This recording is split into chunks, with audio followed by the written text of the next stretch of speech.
Hello YouTube and welcome to another Java tutorial. In this video we're going to be talking about the scanner in Java and how to get user input.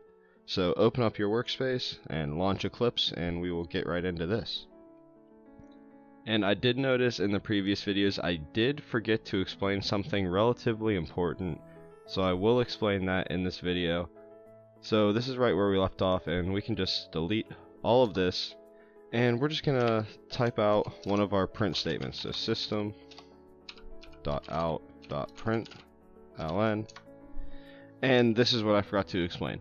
So in some languages such as Python, it is a white space language, which means whenever you stop typing, that's when the compiler stops reading what you typed.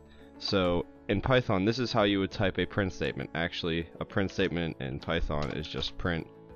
But in Java, it's system.out.println. But Java is not a white space language. It doesn't just read until there's no more for it to read. It reads until there's a semicolon. So really, you could make this 3 lines if you wanted to. You could do system.out.println and it would still read it fine.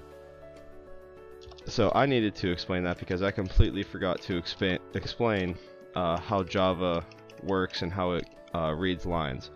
Now this isn't the same for methods. Methods use curly braces, as you can see here, and so do classes. So statements, except for the if statement, which is also kind of confusing, end in semicolons. An if statement uses curly braces. So now that I've got that out of the way, we are going to get into today's tutorial, which is the scanner. And how you're going to make the scanner is you're going to say scanner scan equals new scanner, and then you're going to do parentheses and then a semicolon. And now there's one more thing missing in here. In these parentheses you're going to have to do system.in. Now if you just think about this part right here, it makes sense because we are gonna get input from the user, so you're gonna get it in. Now I'm getting an error here, and that is because I need to import the scanner class. Now there are a few ways to do this. One of them is to hover over here. You don't need to click it, and then you can come down and click import scanner. Another way is Control-Shift-O, and that will import everything. So I prefer just to use Control-Shift-O just because it automatically does everything for me and I don't need to do anything. Now basically this is kind of set up like a variable where, here, let me give a variable, and we'll make a string and call it user input. So basically a scanner or any object is set up similar to a variable. Although string is actually an object, like I explained in the last video, we use it as a variable. So this is how the name scan is how we will reference this scanner, just as user input is how we will reference this string. So now what we can do in our print statement, we can come in here and say what is your favorite sport? And then in the next line we can say user input is equal to scan dot next line.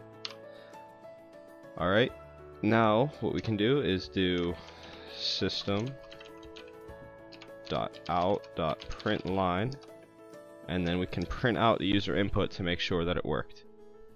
And here's what we can do. We can get some double quotes, user input plus. I will get more into this, how to format things with your print statements, but just copy this down for now. And whenever we run this, what is your favorite sport? Say it's baseball. It'll print out baseball. So the scanner can read various types of inputs from the user of the program. So let's get rid of this, and we'll get rid of this. And let's say we wanted to get an int from the scanner. We can say int user input. I'll just keep the same name, and then we'll say what is a good grade. and then we can say user input is equal to scan.nextInt. So you can see the part of the scan command changed. So one thing I didn't explain when we got the string is you're gonna put the name of your scanner and then dot and then whatever method you want to use from the scanner class. Like I said, scanner is an object, that's why we set it up like this. So whenever you do scan dot, you're calling a method from that class, and this method gets the input from the user. So you can't just get strings and ints, you can do string.next. Let's start over so you can see all of them. Dot next.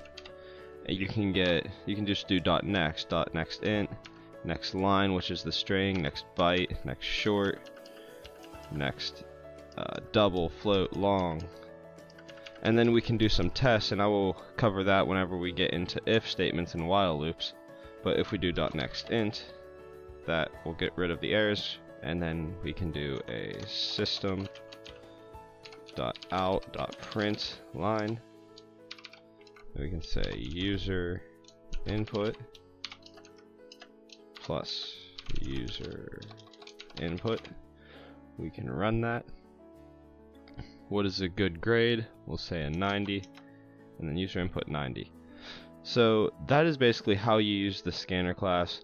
Next video we're going to learn how to use the random, and then with the random we can learn how to make a pretty cool calculator. And then once we get into if statements, we can learn how to make a random guessing game.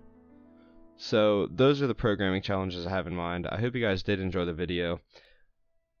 Go follow me on Instagram and Twitter. I always post whenever I make a video, as you can see all over here. So I will see you guys on the next one.